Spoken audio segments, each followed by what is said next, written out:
ಒಂದು ಚಿತ್ರ 1000 ಪದಗಳನ್ನು ಸಾರಿ ಹೇಳ್ತವೆ ಅಂತಾರೆ. ಆದರೆ ನಾವು ಈಗ ನಿಮಗೆ ತೋರಿಸುವ ಕೆಲವು ದೃಶ್ಯಗಳು ಈ ಇಡೀ ಸಾರಥಿಗಳ ಜೀವನನೇ ಸಾರಿ ಹೇಳ್ತವೆ. Just watch.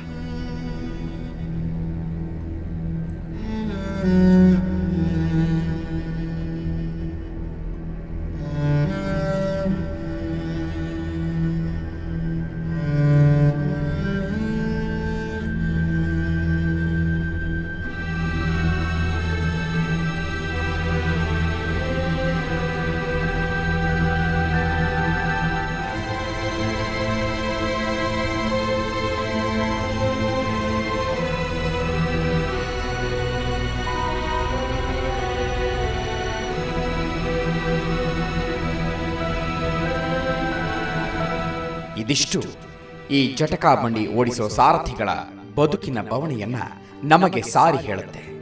ಅಲ್ಲಿ ಯೂಸಫ್, ಇಲ್ಲಿ ಮತ್ತಷ್ಟು ಮಂದಿ. ಎಲ್ಲರೂ ಅವರ ತಾತನ ಕಾಲದಿಂದ ಈ ಕುದುರೆ ಗಾಡಿ ಓಡಿಸ್ತಾ ತಮ್ಮ ಹೊಟ್ಟೆ ತುಂಬಿಸಿಕೊಳ್ತಾ ಬಂದವರು. ಆದರೆ ಈಗ ಮಾತ್ರ ಇವರ ಕುದುರೆ ಗಾಡಿ ಓಡ್ತಾ ಇಲ್ಲ. ಹೀಗಾಗಿ ಇವರ ಬದುಕಿನ ಬಂಡಿಯೂ ಸಾಗ್ತಿಲ್ಲ.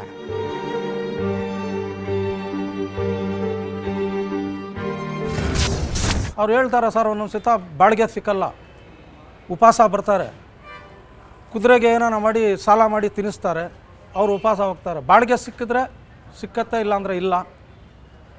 ಹೆಂಗೋ ಆ ಕಾಲದಿಂದ ಇದ್ದೀವಿ, ಬೇರೆ ನಮಗೆ ಕಸಬಿಲ್ಲ ಅಂದ್ಬಿಟ್ಟು ಅದಕ್ಕೇ ಹಿಡ್ಕೊಂಡು ಇವತ್ತಿಂದ ಹೋಗ್ತಾಯಿವಿ ಸಾರಿ. ಇವರ ಪಾಲಿಗೆ ಈಗ ಏನೂ ಇಲ್ಲ. ಸದ್ಯಕ್ಕೆ ಈ ಬೆಂಗಳೂರಿನಲ್ಲಿ ನಿಮಗೆ ದೀಪ ಹಚ್ಚಿ ಹುಡುಕಿದ್ರೂ ಕುದುರೆ ಓಡಿಸೋರು 100ಕ್ಕಿಂತ ಹೆಚ್ಚು ಜನ ಸಿಗೋಲ್ಲ.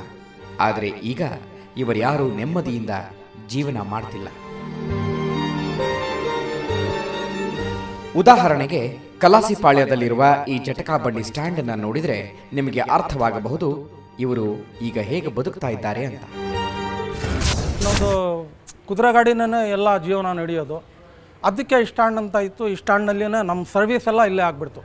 ಅವರು ಹೋಗ್ಬಿಟ್ರು, ನಮಗೂ ಇಲ್ಲಿ ಬಿಟ್ಬಿಟ್ಟು ಹೋಗ್ಬಿಟ್ರು. ಬೇರೆ ನಮಗೆ ಏನು ದಾರಿ ಇಲ್ಲ, ಇದೇ ಬಿಟ್ಟರೆ ಯಾವ ದಾರಿ ಇಲ್ಲ ನಮ್ಗೆ. ಅಟ್ಲೀಸ್ಟ್ ಈ ನಮ್ಮ ಸರ್ಕಾರ ಇಂಥ ಸ್ಥಿತಿ ನೋಡಿಯಾದರೂ ಇವರಿಗೊಂದಿಷ್ಟು ಅನುಕೂಲ ಮಾಡಿಕೊಡಬಹುದಾಗಿತ್ತೇನೋ. ಆದರೆ ಯಾಕೋ ಮನಸ್ಸು ಮಾಡ್ತಾ ಇಲ್ಲ. ಅದು ಯಾಕೆ ಅಂತ ನಮಗೂ ಗೊತ್ತಿಲ್ಲ. ಇವರಿಗೂ ಈಗ ಈ ಕುದುರೆ ಗಾಡಿ ಬಿಟ್ಟರೆ ಬೇರೆ ಹಾದಿ ಇಲ್ಲ. ನಮಗೆ ಏನು ಗೊತ್ತಿಲ್ಲ, ಓದಿಲ್ಲ, ಏನಿಲ್ಲ. ಚಿಕ್ಕ ವಯಸ್ಸಿಂದ ಇದೇ ಗಾಡಿ ಕುದುರೆನಲ್ಲಿ ಓಡಾಡ್ಕೊಂಡಿದ್ದೀವಿ. ಏನು ನಮಗೆ ಗೊತ್ತೇ ಆಗಲ್ಲ ಸರ್. ಇವರು ಹೇಳೋ ಮಾತನ್ನ ಕೇಳ್ತಾ ಇದ್ರೆ ನಮಗೆ ಯಾಕೋ ಈ ಹಾಡು ನೆನಪಾಗುತ್ತೆ.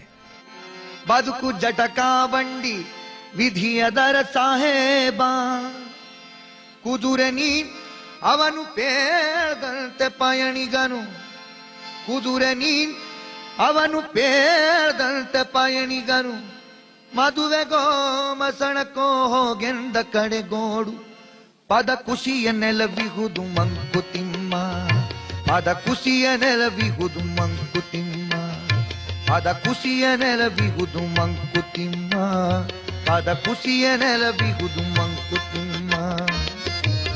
ಇದು ಸಾರಥಿಗಳ ಕತೆ ಆಯಿತು. ಆದರೆ ಈ ಸಾರಥಿಗಳ ಜೊತೆ ಕುದುರೆ ಗಾಡಿ ಓಡಿದ್ರೇ ನಮ್ಮ ಹೊಟ್ಟೆ ತುಂಬೋದು ಅಂತ ಹೇಳೋ ಸಾಕಷ್ಟು ಜನ ಇಲ್ಲಿದ್ದಾರೆ. ನೋಡಿ, ಇವರ ಹೆಸರು ಶೇಖ್ ಅಹಮದ್ ಅಂತ. ಇವರು ಕೂಡ ಅಷ್ಟೇ 55 ವರ್ಷಗಳಿಂದ ಸಾರಥಿಗೆ ಕುದುರೆ ಓಡಿಸೋಕೆ ಬೇಕಾಗಿರೋ ಚಾಟಿ ಹೆಣಿಯೋದನ್ನೇ ಉದ್ಯೋಗ ಮಾಡಿಕೊಂಡು ಉಪಜೀವನ ಮಾಡ್ತಾ ಬಂದವರು. 55 ವರ್ಷದಿಂದ ಮಾಡ್ತಾ ಇದ್ದೀವಿ. ಚಾಟಿ ಕೆಲಸನ ಮಾಡ್ತಾ ಇರೋದು.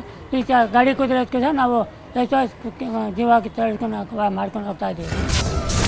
ಈ ಕೆಲಸ ಬಿಟ್ರೆ ಇವರಿಗೆ ಬೇರೆ ಕೆಲಸ ಗೊತ್ತಿಲ್ಲ. ಅಬ್ಬಬ್ಬಾ ಅಂದ್ರೆ ದಿನಕ್ಕೆ 150ರಿಂದ 200 ರೂಪಾಯಿ ದುಡಿತಾರೆ. ಆದರೆ ಕುದುರೆ ಗಾಡಿಗಳು ಕಡಿಮೆ ಆದ ಮೇಲೆ ಇವರ ದುಡಿಮೆ ನಿಂತು ಹೋಗಿದೆ.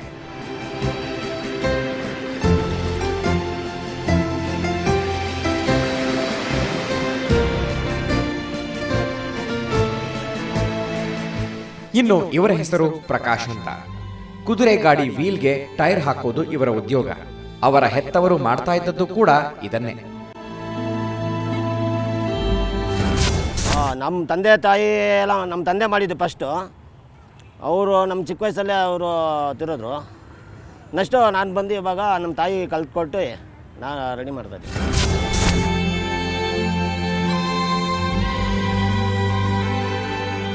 ಕುದುರೆ ಗಾಡಿ ಚೆನ್ನಾಗಿ ಓಡ್ತಾ ಇದ್ದಾಗ ಇವರ ಲೈಫು ಚೆನ್ನಾಗಿ ನಡೀತಾ ಇತ್ತು. ಈಗ ಇವರೆಲ್ಲರಂತೆ ಈ ಪ್ರಕಾಶ್ ಜೀವನ ಕೂಡ ಕುಂಟುತ್ತಾ ಸಾಗ್ತಾ ಇದೆ. ಒಂಥರ ಕುದುರೆ ಗಾಡಿ ಹಾಗೆ. ಈ ಜಗತ್ತೇ ಒಂಥರ ವಿಚಿತ್ರ ಅಲ್ವಾ? ರೇಸ್ ಕುದುರೆಗಳನ್ನು ಸಾಕೊಂಡು ಚಿನ್ನದ ಸ್ಪೂನ್ನಲ್ಲಿ ಊಟ ಮಾಡೋ ವಿಜಯ್ ಮಲ್ಯ ಅಂಥವರಲ್ಲಿ ದಿನವಿಡೀ ದುಡಿದ್ರೂ ಒಪ್ಪತ್ತಿನ ಊಟಕ್ಕೂ ಸಾಕಾಗದೆ ಪರದಾಡ್ತಿರೋ ಯೂಸುಫ್ನಂಥವರು ಎಲ್ಲಿ? ಎಲ್ಲದಕ್ಕೂ ಕಾಲವೇ ಉತ್ತರ ಹೇಳಬೇಕು. ಏನವೇ ಇನ್ನಷ್ಟು ಈ ಥರದ ಇಂಟ್ರೆಸ್ಟಿಂಗ್ ಸ್ಟೋರಿಗಳನ್ನು ಹೊತ್ಕೊಂಡು ನಿಮ್ಮನ್ನು ಮತ್ತೆ ಮೀಟ್ ಆಗ್ತೀನಿ. ನೇರ ದಿಟ್ಟ ನಿರಂತರ ಸುದ್ದಿಯಾಗಿ ನೋಡ್ತಾ ಇರಿ ಸುವರ್ಣ ನ್ಯೂಸ್ 24/7. ಚಲ್ ಬೇಟ.